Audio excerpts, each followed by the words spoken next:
Hello, नमस्कार. कसे आहात सर्व? मस्त आहात ना? मस्तच राहा. सर्वांना सर्वप्रथम श्री स्वामी समर्थ. तुम्हाला सर्वांना आजचा दिवस खूप छान आनंदाचा आणि आरोग्यदायी जाओ. तर आजचा हा जो व्हिडिओ आहे ना, हा तुम्हाला 2 दिवसाचा एकत्र व्हिडिओ येतो आहे. गुरुपुष्यामृतचा आणि कालचा. तर गुरुपुष्यामृतच्या दिवशी सकाळी सगळं व्यवस्थित माझं नेहमी स्वच्छता तर चालूच असते वरच्यावर. त्यामुळे बघा सणाच्या वेळेला ना आपल्याला खूप जास्त लोड पडत नाही आणि एकदम आपण सणांच्या वेळेला सगळं साफ करायला गेलं ना, तर मग खूप गोंधळ होतो. कारण त्या दिवशी आपलं एकतर जेवणाची घाई असते, सणासुदीचं आपल्याला सगळं असं स्वच्छ करायचं असतं. आज देव पण संपूर्ण असे छान उजळवून घेतले. आणि एक गोष्ट जर तुम्ही नोटीस केली असेल, तर ज्या दिवशी तुम्ही तुमचं देवघर अशा रीतीने संपूर्ण जेव्हा उजळवता ना, तुम्ही बघा ती पूजा आणि त्या पूजेचं तेज एकदम वेगळंच असतं. तर आज आहे ना मी छान अशी केसर, चंदन ही अगरबत्ती लावणार आहे. मी दादांकडून म्हणजे वेगवेगळ्या अगरबत्त्या घेऊन ठेवल्या आहेत आणि त्या दिवशी त्या अगरबत्त्या म्हणजे आता सोमवार असेल तर मग जय महाकाल लावते, मंगळवार असेल तर वक्रतुंड लावते. अशा रोज वेगवेगळ्या लावते आणि तुम्हाला खरंच सांगू मी जी एक गोष्ट त्याच्यामध्ये बघितली आहे, की म्हणजे जाणवली आहे, की जी अगरबत्ती जे नाव दिलं आहे ना, तर आपण त्या देवतांचं जेव्हा आपण पूजा करतो ना, तर तसा एक वेगळाच असा त्याला सुगंध आहे. म्हणजे त्या अगरबत्तीमध्ये मी म्हणजे असं ॲडव्हर्टाईज म्हणून तुम्हाला एक गोष्ट सांगत नाही आहे, पण जे मला पर्सनली जाणवतं ते मी सांगते. की पर्टिक्युलर आपण बघा एखाद्या देवांची जेव्हा पूजा करतो त्यांच्या पूजेमध्ये काय काय गोष्टी असतात आणि त्याचा एक वेगळाच सुगंध येत असतो ना, तसा सुगंध त्या अगरबत्तीमधून येत असतो. तुम्ही ज्यांनी घेतली असेल त्यांनी मला नक्की सांगा की तुम्हालाही हे जाणवतं का, की हे फक्त मलाच जाणवतं आहे. तर आजची पूजा ना गुरुपुष्यामृतची इतकी सुंदर झाली होती की खरंच सांगते की माझीच नजर हटत नव्हती, इतकी सुंदर पूजा झाली होती. बघा जेव्हा असं संपूर्ण सागर संगीत देवघर सजतं तर किती फरक पडतो आणि प्रत्येक गोष्ट जेव्हा त्यातली स्वच्छ केलेली असते ना, तर त्याच्यामुळे त्यात एक वेगळंच तेज जाणवतं.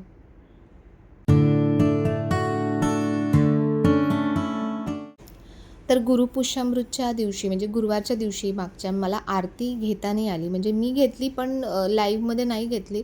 कारण हे सगळं घरात काम चालू होतं आणि एवढूसं पण तुम्हाला सांगते काम काढलं ना, तर एवढा पसारा होतो ना घरामध्ये. तर इथे ना जे बाहेरची जी बाल्कनी आहे ही, तर तिथे हॉलची, तर तिथे आम्हाला एक साईडला हे कवर करायचं होतं. कारण तिथे ना कबूतर खूप बसत होते आणि जाळी अक्षरशः जाळी साईडला करूनसुद्धा कधी-कधी कबूतर येतात आतमध्ये किंवा पक्षी येतात. तर मग म्हणून त्या साईडचा जो पोर्शन आहे तो मला चांगल्या प्रकारे कवर करायचा होता. तर ही जी शीट आहे ना, ही ॲल्युमिनियम फायबर शीट आहे. म्हणजे ह्याच्यामध्ये ॲल्युमिनियमसुद्धा असतं आणि फायबरसुद्धा असतं. तर ही हीट प्रूफ असते, वॉटरप्रूफ असते आणि त्याच्यामुळे अशा प्रकारे शीट्स ज्या आहेत त्या आपण कवरिंगसाठी लावू शकतो. आणि तशीही म्हटलं तर ती माझी घराची जी आहे ना दक्षिण दिशा आहे, तर त्याच्यामुळे दक्षिण दिशा आपली जितकी कवर असेल ना तितकी चांगलं असतं. तर ते त्यांचं काम चालू होतं आणि एक साईडला मला आज आहे ना गुरुपुष्यामृतला म्हणजे अधिक महिन्यातला जो गुरुपुष्यामृत येतो, तर त्या दिवशी आपण ज्या गोष्टी करतो म्हणजे ज्या सेवा करतो, तर त्या सगळ्या गोष्टी आहेत ना अधिक पटीने आपल्याला त्याचं पुण्यफळ मिळत असतं. तर मग म्हटलं की आपल्याला झाडं इतके आवडतात, तर आजच्या दिवशी का नाही एखादं झाड लावावं, की खरंच जागा नाही आहे माझ्याकडे झाडं लावायची, पण तरीही कुठूनही कशी जागा करायची आणि एक झाड का होईना पण लावायचं. तर म्हणून मग हे अनाईसे गेले होते नर्सरीमध्ये, तर ह्यांना सांगितलं आणि पप्पा आले होते. तर पप्पांनी एक झाड आणलं होतं, म्हणजे त्यांनाच सांगितलं होतं की तुम्ही घेऊन या. कारण जी माझ्याकडे जी झाडांची आवड आहे ना, ती तिथूनच आलेली आहे. त्यांना पण प्रचंड झाडं आवडतात आणि त्यांना त्यातली खूप माहितीसुद्धा आहे. तर म्हणून त्यांनी मला एक छान असं जास्वंदचं झाड आणून दिलं आहे. अगदी म्हणजे गावठी म्हणतात ना, तसं झाड आणून दिलं आहे. सुंदर फुलं येतात त्याला, मी पुढे दाखवेन तुम्हाला. तर ते झाड लावण्याचं माझं इथे काम चालू होतं आणि त्यांचं हे कटिंग वगैरे तोपर्यंत चालू होतं. तर इथे पसाराच झाला होता सगळा हॉलमध्ये. तर मग म्हटलं चला इथेच आपण हे आपलं काम करून घेऊ. बऱ्याच ताई वगैरे कमेंट करतात की ताई माझ्याकडे पण असं झाड आहे, तसं झाड आहे, पण झाड व्यवस्थित वाढत नाही आहे किंवा काय. तुम्ही लावतानाच झाड तुम्ही व्यवस्थित लावा. प्लस तुम्ही जेव्हा झाड आणता म्हणजे रोप आणता, तर ते चांगल्या क्वालिटीचं आणा.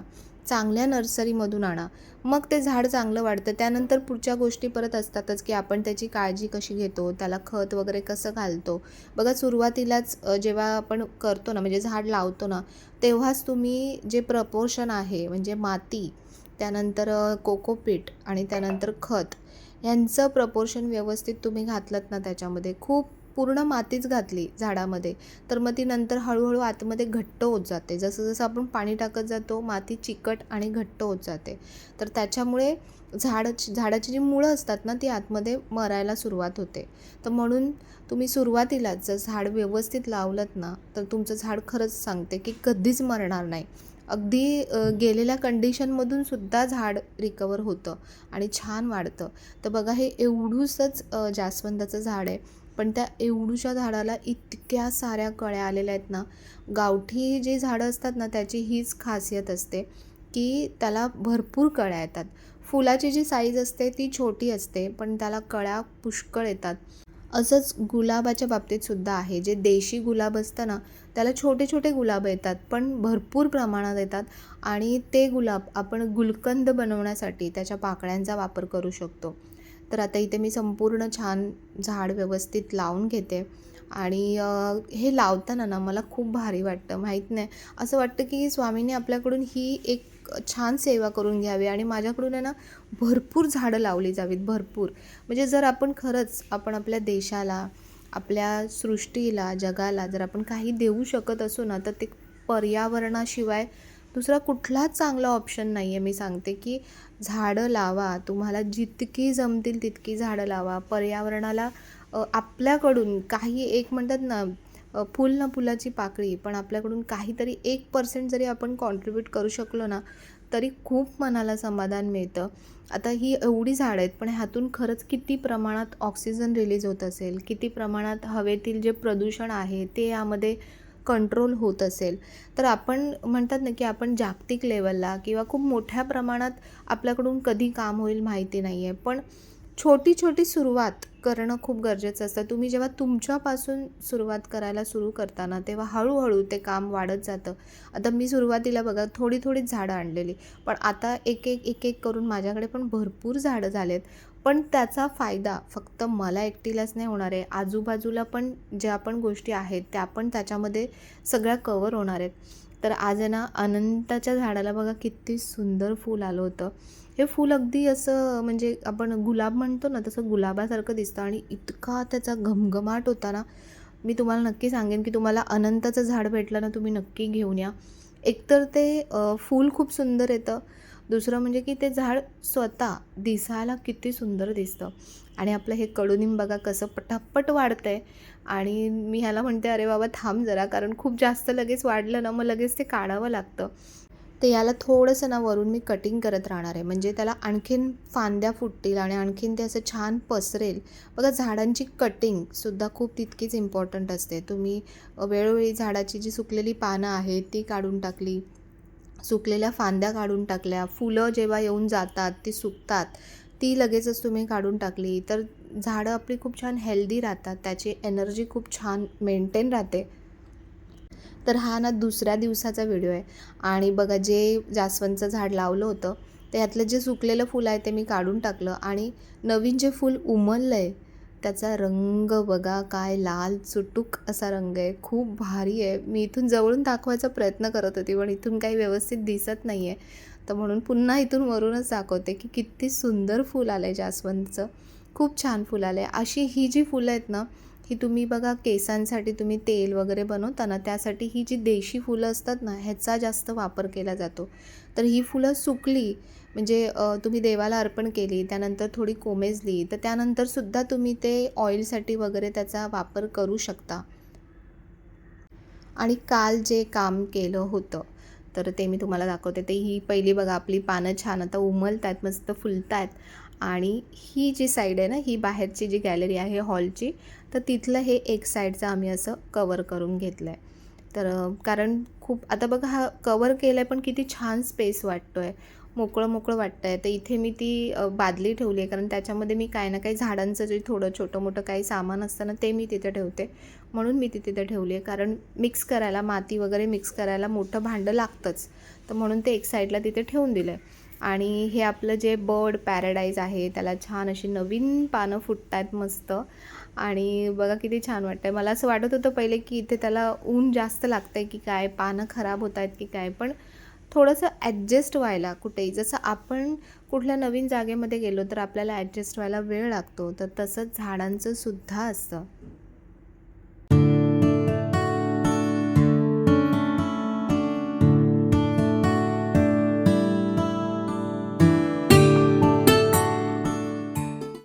तर काल पुष्यामृत होता, पण मी ह्यांना सांगितलं होतं, तर काल हार त्यांना आणायला काही जमला नाही. तर म्हणून त्यांनी नंतर लेट आणला होता. पण म्हटलं चला आज तरी म्हणजे शुक्रवारच आहे, देवीचाच वार आहे. तर मग म्हणून आज देवीला हार घातला आणि जो आधीचा जो हार आहे ना, तो मी काढला नाही, त्याच्यावरतीच हार घातला. पण ह्या फुलांनी, हारांनी म्हणजे इतकं जे आहे ना देवघर आपलं, ते इतकं असं उजळून निघतं. खूप छान वाटतं. एकदम प्रसन्न वाटतं. आणि हा महालक्ष्मी आईचा जो मी इथे फोटो लावला आहे ना, तर देवीकडे बघून खूप खूप खूप भारी वाटतं. तर म्हणून असं रोजच्या रोज आपल्याला काही देवीला सजवता येत नाही, पण निदान कधीतरी जेव्हा असे छान काही सणवार असतात, तर तेव्हा निदान अशा प्रकारे हार वगैरे किंवा गजरे आपण देवीला नक्कीच अर्पण केले पाहिजेत.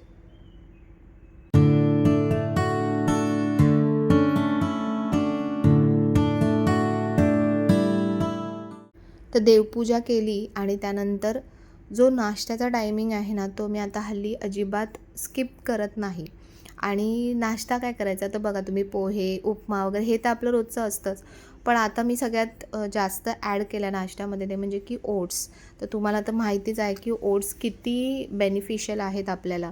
पण रोज रोज ओट्सचं काय बनवणार, तर ओट्सच्या खूप साऱ्या रेसिपीज आहेत. तर कधी मी तिखट बनवते अशा प्रकारे, म्हणजे कांदा, टोमॅटो वगैरे असं सगळं घालून तिखट बनवते असं पातळ. आणि आज तर चक्क मी ओट्सची मस्त अशी खीर बनवली होती. म्हटलं जशी रव्याची खीर बनते ना, तशी खीर बनवून बघू. ह्याच्यामध्ये साखर घातली नाही आहे आणि याच्यामध्ये आणखीन एक गोष्ट घातली आहे जी खूप खूप खूप इम्पॉर्टंट आहे. म्हणजे मी एक पावडर बनवली आहे की मखाना, ड्रायफ्रुट्स वगैरे असं सगळं मिक्स करून एक पावडर बनवली आहे. ती पावडर ह्याच्यामध्ये घातली, दूध घातलं आहे आणि ओट्स घातले. तर ही जी खीर आहे ना, इतकी चविष्ट झाली होती ना, की तुम्ही रोजसुद्धा खाऊ शकता. तर ह्याची जी रेसिपी आहे मी तुम्हाला पुढच्या एखाद्या व्हिडिओमध्ये नक्की दाखवेन, की बरेच जणांना उपयोगी पडेल. कारण ओट्स सगळेच खातात, पण नुसतं दुधात घालून ते ओट्स खातात. त्यापेक्षा अशा पद्धतीने जर तुम्ही खाल्लेत ना, तर तुम्हाला चवसुद्धा छान येईल आणि दुसरं म्हणजे त्याचे जे काही बेनिफिट्स आहेत, ते पण तुम्हाला रेग्युलर मिळत राहतील. तर सुंदर असं लेपण केलं होतं, सुंदर अशी रांगोळी काढली होती आणि छान शुक्रवारचं जे उंबरठा पूजन आहे, ते मी केलं होतं. तर त्याचा एक सुंदर असा शॉर्ट व्हिडिओसुद्धा मी तुम्हाला म्हणजे काल पोस्ट केला होता आणि खूप सगळ्यांना आवडला. तर हे जे सगळे मी मसाले काढते ना, तर हे माझ्या ओळखीच्या ताई आहेत. त्यांनी मला त्यांच्या गावावरून हे मसाले आणून दिलेत. त्यांच्या इथे शेतकरी बाजार भरतो आणि तिथे संपूर्ण शेतातले जे ओरिजिनल अशा गोष्टी आहेत ना, त्या सगळ्या आणल्या जातात. बघा तुम्ही धने, जिरं, धन्यांची म्हणजे धन्यांचा जो सुगंध असं ओपन केल्यानंतर इतका सुंदर सुगंध येत होता. जिरंसुद्धा पिशवी अशी ओपन केल्या केल्या इतका सुंदर सुगंध येत होता, अक्षरशः म्हणजे असा घमघमाट येत होता पूर्ण. तर त्यावरूनच कळतं. आणि जी देशी किंवा गावठी गोष्ट असते ना, तर ती आकारामध्ये लहान असते नेहमी, ही गोष्ट लक्षात घ्या. तर म्हणून धन्याची साईज पण बघा किती छोटी आहे, पण त्याची जी चव आहे ना आणि त्याचा जो सुगंध आहे ना, तो खूप खूप खूप मस्त आहे.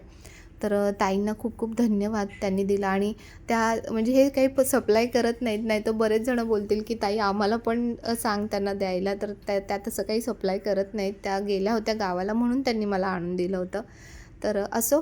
तर आता मी हे ना धनेजिरी पावडर माझी जी आहे ती संपली होती, तर मग म्हटलं आज ती पहिले बनवून घेते आणि त्यानंतर मग गरम मसाला जो दिला आहे, तो गरम मसाला मला बनवायचा आहे. तर ही जी वेट मशीन असते ना, ही तुम्हाला किचनमध्ये खूप उपयोगी पडते. जर काही तुम्हाला मेजरमेंट करायचं असेल, तर अगदी प्रॉपर मेजरमेंट ह्याच्यावरती होतं. याच्यामध्ये बघा पहिलं जे मी ऑप्शन दाखवलं, की आता समजा मी एखादं नुसतं भांडं ठेवलं आहे, तर कधी-कधी काय होतं, भांड्याचं सुद्धा वजन काउंट होतं. पण ह्या मशीनमध्ये ते आपल्याला स्किप करता येतं. इथे एक टेअर म्हणून ऑप्शन दिलेलं असतं. ते दाबल्यानंतर तुमचं भांड्याचं जे वजन आहे ते त्यामधून वजा होतं आणि जीही वस्तू तुम्ही फक्त मोजताय ना, त्याच वस्तूचं वजन केलं जातं. भारी आयडिया आहे ना?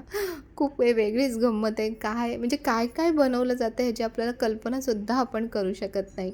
तर हे धने मी किती घेतलेत, पाव किलो धने घेतलेत आणि त्याच्या अर्धं आपल्याला जिरं घ्यायचं आहे धने जिरं पावडरसाठी. तर सध्या मी एवढंच घेतलं आहे, कारण खूप जास्त क्वांटिटीमध्ये तुम्ही एकदाच जर मसाले बनवून ठेवलेत ना, तर कालांतराने ना त्याचा हळूहळू जो सुगंध आहे तो कमी होतो आणि चवसुद्धा कमी होते. तर म्हणून अख्खा जर धना किंवा अख्खं जिरं आपण असंच ठेवलं ना, तर ते तेवढं खराब होत नाही. पण पावडर लवकर म्हणजे पावडरचा जो म्हणतात ना, त्यातला जो इसेन्स आहे ना, तो लवकर निघून जातो. तर म्हणून शक्यतो मी थोडंच करून घेते. आणि आता धने मी छान असे भाजून घेतले. अगदी म्हणजे 2-3 मिनटं फक्त भाजायचे आहेत त्याला, असं छान असं थोडासा कुरकुरीतपणा येण्यासाठी. त्यानंतर आता जिरं मोजून घेते. तर धने मी 250 ग्रॅम घेतलं आहे, तर जिरं मी 125 ग्रॅमच्या आसपास मी जिरं घेणार आहे, म्हणजे 120 ते 25. आणि जिरं पण मी असंच ठेवणार आहे, की जेव्हा पण आपल्याला काही परत पुन्हा जेव्हा धने जिरे पावडर बनवायची असेल, तर तेव्हा पुन्हा ते वापरेन. तर पहिले ना ह्या सगळ्या गोष्टी मी रेडीमेडच आणायची, कारण खरं सांगू मला ह्या सगळ्या गोष्टींमध्ये इतका इंटरेस्ट नव्हता. पण आता त्या गोष्टींची खरंच किंमत कळते, की आपण ज्या घरी गोष्टी बनवतो, तर त्याची चव, त्यानंतर त्याची किंमत, सगळ्याच गोष्टींमध्ये खूप फरक पडतो. म्हणजे आता जेवढ्या पैशांमध्ये आपण जी क्वांटिटी आपण बनवतो आहे, तर आपण रेडीमेड जेव्हा घेतो, तर तेव्हा आपल्याला किती पैसे पडतात आणि तो जो म्हणजे म्हणतात ना, की तो जो ओरिजिनलपणा आहे किंवा ते लोकं खरंच त्याच्यामध्ये कुठले पदार्थ वापरतात, काय त्याच्यामध्ये घेतलं जातं, हे आपल्याला म्हणजे क्वालिटी काय वापरली जाते, हे आपल्याला त्यातलं काहीच माहिती नसतं आणि आपण ती गोष्ट खाण्यासाठी वापरतो आहे. तर म्हणून त्याचा थोडा तरी विचार केला पाहिजे आणि खरंच करताना एवढा वेळाला काहीच लागत नाही. तर त्याच्यामुळे एवढं म्हणजे मला एवढी मेहनत स्वतःसाठी तर आपण नक्कीच घेतली पाहिजे. तर असं आता हे छान भाजून घेतलं आणि थोडंसं थंड व्हायला ठेवलं आणि संध्याकाळचं दिवाबत्तीचा वेळ होता. तर अचानक आहे ना, हे एक छान असं म्हणजे हे मस्त व्हिडिओ हा माझ्यासमोर आला. ओम नारायणाय विद्महे वासुदेवाय धीमही तन्नो विष्णू प्रचोदयात. पण त्या नारायणांकडे बघून अक्षरशः बघतच राहावं, इतकं मोहक आणि इतकं सुंदर आणि शांत असं नारायणांचं रूप इथे होतं आणि खूप सुंदर हा मंत्र होता. तुम्हाला जर हे भेटलं ना, तुम्ही नक्की लावून बघा. आणि आता अधिक महिना आहे, पुरुषोत्तम मास आहे, तर यामध्ये जास्तीत जास्त आपल्याकडून भगवान विष्णूंची जी सेवा आहे ना, ती आपल्याकडून होत राहिली पाहिजे. तर संध्याकाळचं बाहेरचं वातावरण बघा कसं झालं होतं. म्हणजे कॅमेरा ॲक्च्युली कॅच करत नाही आहे. जितकं तुम्हाला दिसतं आहे ना, त्यापेक्षा जास्त ऑरेंज कलरचं सगळं वातावरण झालं होतं. तर मला वाटलं की चला पाऊस पडतो आहे की काय? पण काय पावसाने काही हजेरी लावली नाही आहे आणि खरंच इतकं गरम होतं आहे ना, की अक्षरशः त्यात तो चातक पक्षी जसा असतो, जो पावसाची वाट बघत असतो, तसंच झालं आहे की कधी एकदम पाऊस पडतो आहे. म्हणजे आपण माणसं कसे आहोत ना, की बघा आता थोड्या वेळाने जेव्हा पाऊस पडायला लागेल ना, तेव्हा आपल्याला पावसाचा कंटाळा यायला लागेल आणि आता ऊन आहे तर आपल्याला उन्हाचा कंटाळा येतो आहे. म्हणजे जीही गोष्ट आपल्याला मिळते तर आपल्याला त्याचा कंटाळा यायला लागतो आणि पुढच्या गोष्टींची आपल्याला आस लागलेली असते. तर असो हे सगळं चालूच राहणार आहे. आपलं जे माणसाचे गुणधर्म आहेत ना, ते असणारच आहेत आणि ते होणारच आहेत. तर असो संध्याकाळचं माझं छान असं दिवाबत्तीचा वेळ होता, पण बाहेर थोडीशी अशी नजर टाकली. दिवाबत्ती वगैरे करून घेतली, वाचन करून घेतलं आणि त्यानंतर पुन्हा आता आपलं जे पेंडिंग काम होतं ते करायला घेतलं. बघा थोड्याच क्वांटिटीमध्ये घेतलं ना, तर घरच्या घरी तुम्ही मिक्सरमध्ये अशा प्रकारे वाटू शकता. जर एका वेळेला खूप जास्त घेतलं, तर कधी-कधी मिक्सरसुद्धा त्याला काम करत नाही, तो पण वैतागतो. तर म्हणून थोडं-थोडं बनवायचं आणि छान पूर्ण व्यवस्थित मिक्स करून घेते धने जिरे पावडर आणि माझ्या रोजचा जो मसाल्याचा डब्बा आहे, त्यामध्ये सुद्धा थोडीशी काढून घेणार आहे. जेव्हा आपण असं ताजं-ताजं बनवतो ना, तर त्याच्यापासून काही बनवायला आणखीन वेगळीच मजा येते, खूप छान. तर खूप चांगलं वाटलं माझं एक मोठं काम झालं. आणि हे जे मसाले, हळद, तिखट मसाला, गरम मसाला जे पण आपण बनवतो ना, तर ते तुम्ही शक्यतो काचेच्या बरण्यांमध्येच ठेवा. ज्यामुळे त्याचा जो पोत आहे, सुगंध आहे, टेक्स्चर आहे, सगळ्या गोष्टी त्याच्यानं खूप छान टिकून राहतात बरेच दिवस. तर अशी माझी पुढच्या बऱ्याच दिवसांची छान सोय झाली आहे.